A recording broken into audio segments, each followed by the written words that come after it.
Welcome to Things I Can't Say, the podcast for the things parents whisper, not post.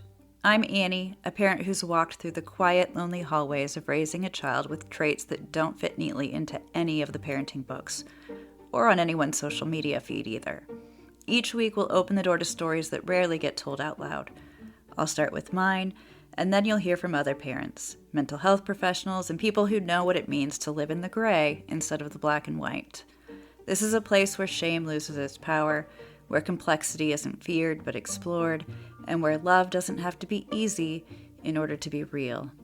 If you've ever felt like no one else could possibly understand, you're not alone here. This is Things I Can't Say, and I am so glad you're here. Someday this will be made into a movie. That's what a CPS caseworker said to us the first time he interviewed our 18-year-old son. This is a story we've been living for 12, 13 years now, but we lived it in isolation. We lived it in secrecy because we did not feel we could talk about the dark, ugly things happening in our home. And now I know they're happening in so many homes that being quiet about it is not beneficial. So I'm choosing to talk, and I'm talking loudly. I'm doing it with some guidelines for myself. Those guidelines for me, my boundaries are I'm not asking for advice. I've sought every available resource. I'm giving myself permission to be real and authentic and transparent and not overly edit this. I may mess up my words and pause and repeat myself, and that's okay. The PTSD is real. And lastly, I'm going to tell you what I knew as I knew it. I want you to live parts of this with me, so you will only know what I knew as I knew it. This story started about 12 years ago when we adopted our now 18-year-old son. At that point, we had two other kids. We had our now 28-year-old daughter, who was biologically ours, and our 25-year-old son, who we adopted when he was 5. And we decided we wanted to adopt again. Because why wouldn't we? We had space in our home, we had space in our hearts, we had the skills to do it, we knew what to anticipate with adoption. We had already adopted a child with some significant trauma. Why wouldn't we? And so we sought to adopt from the foster care system. As soon as I saw our now 18-year-old son, who was 6 at the time, I knew without a shadow of a doubt that that child was going to be our child. I saw him, I believe, in December. We did not meet him until April, but I knew that that would be our son. We picked him up from his foster home in April. He was playing outside, digging in the dirt, not making eye contact with us at all. It was probably 10 minutes after getting in our car that his big, bold personality came out, and that never went back. What we knew about this child, we had a couple of guidelines for ourselves going into adoption. We did not want a high medical needs child because we didn't feel capable of that. And we did not want a high behavioral needs child because we also didn't feel like we had the capability of that. We knew that this child had ADHD. We knew that he had been in foster care for a while and in and out of quite a few homes. We knew that I believe we knew there was potential in utero drug exposure. That's about it. And that he had family who was still wanting relationship. And we were very open to an open adoption and ongoing communication with them. I think that's all we really knew about him. We anticipated all the things that typically come with adoption, especially of a child with some significant trauma. We anticipated attachment issues. We anticipated some struggle with telling the truth, with hoarding food. Like, we got all of the very typical things that come with a child with trauma.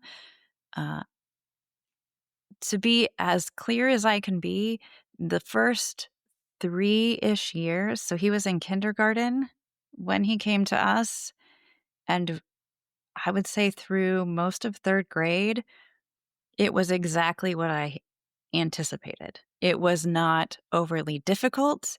It was not there were no big red flags. It was what I thought it would be.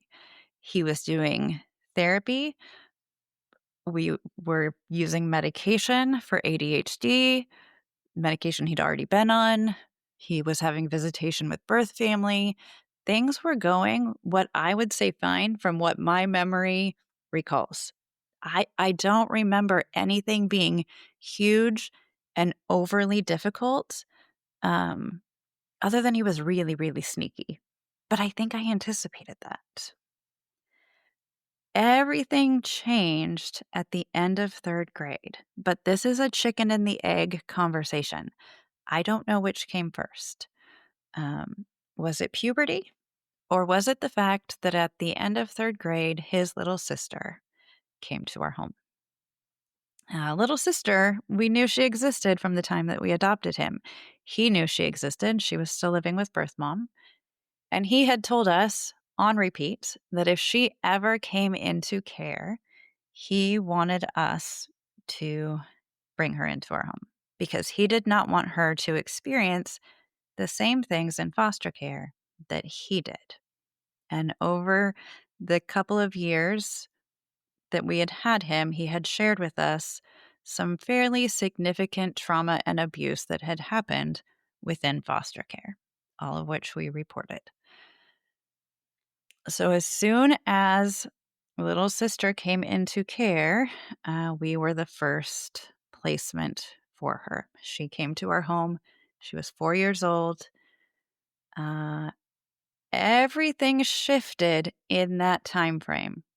Was it because of her? Was it because this was around the time that puberty started? I don't know what changed it.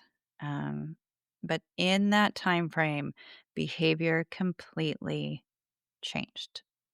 While there had not been significant trouble at school prior that I recall, there was pretty regular trouble happening. Um, a lot of inappropriate conversation happening. Now, I'm telling you what I knew at the time. What I knew is he was at a tiny private Christian school. He's telling inappropriate jokes and saying inappropriate things. And my brain is like, are we being a typical fourth grade boy and just saying the inappropriate things and it's too much for the small private Christian school? Or is it really that we're being too much? I don't know because I'm not there and no adult is hearing anything that's being said. And he's denying most of it. There were some inappropriate touch, some inappropriate, like, I believe there was a kissing a girl. There were just things that were happening, all inappropriate. We had a home group thing for church, and another parent said their son said he touched them inappropriately. Lots of inappropriate touch. We found some inappropriate use of stuffed animals. There were just a variety of things, most of which he fully denied. Again, in real time, I am the adoptive parent who's working so hard on attachment that this is very complicated because I have a son who is fully denying every single accusation, like in tears, denying. And if I really loved him, how would I believe anything these people are saying? Which is heartbreaking for this mom.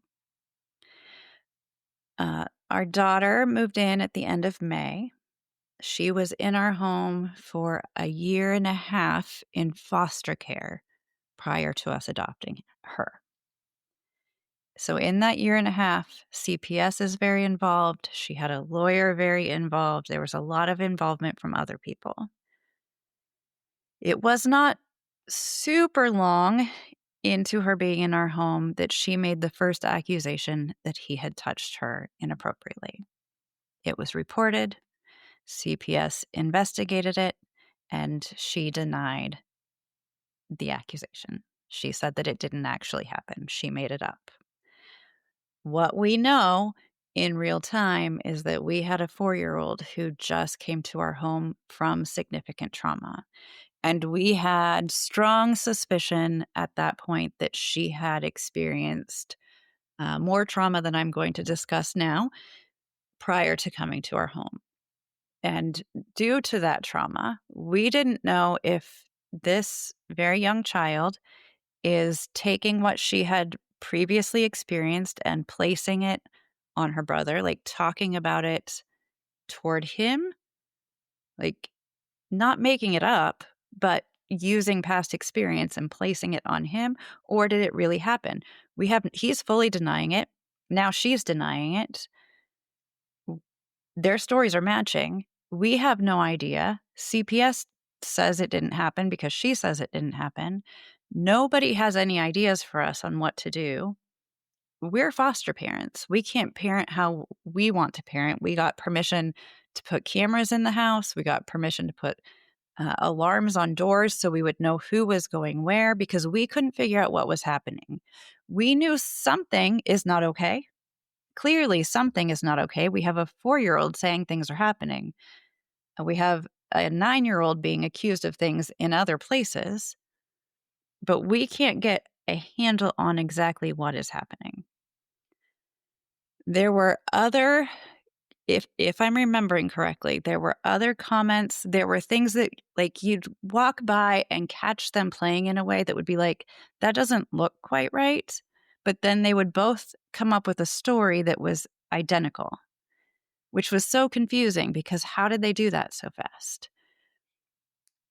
These things were growing, but CPS didn't seem overly concerned because they let her adoption be finalized in the middle of all this. So I believe it was December of 2019 that her adoption was finalized while we're in the midst of what is happening in our home. We are on guard 24 hours a day because we can't figure out what is actually happening. And then COVID hits. So we have kids home constantly. And we decided in that time frame that we needed to do something different because I could not keep up with all that was happening. My husband was working a job that supported our family very, very well, but he was gone a lot. The school district was not super helpful in what kids were exposed to. We just felt like we needed to circle the wagons a little bit. And so we decided that my husband would change jobs. We would move to a smaller town.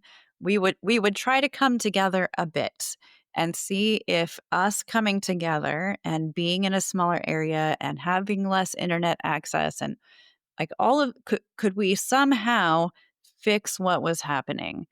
Um, Again, not knowing for sure what was happening, but knowing something is not right. I have 2 kids, both with a lot of trauma, um, both saying and doing things that are not okay. And I don't know 100% what it is, just that there are things that are not okay. Um, and I'll tell you more on the next episode when we go to middle school together.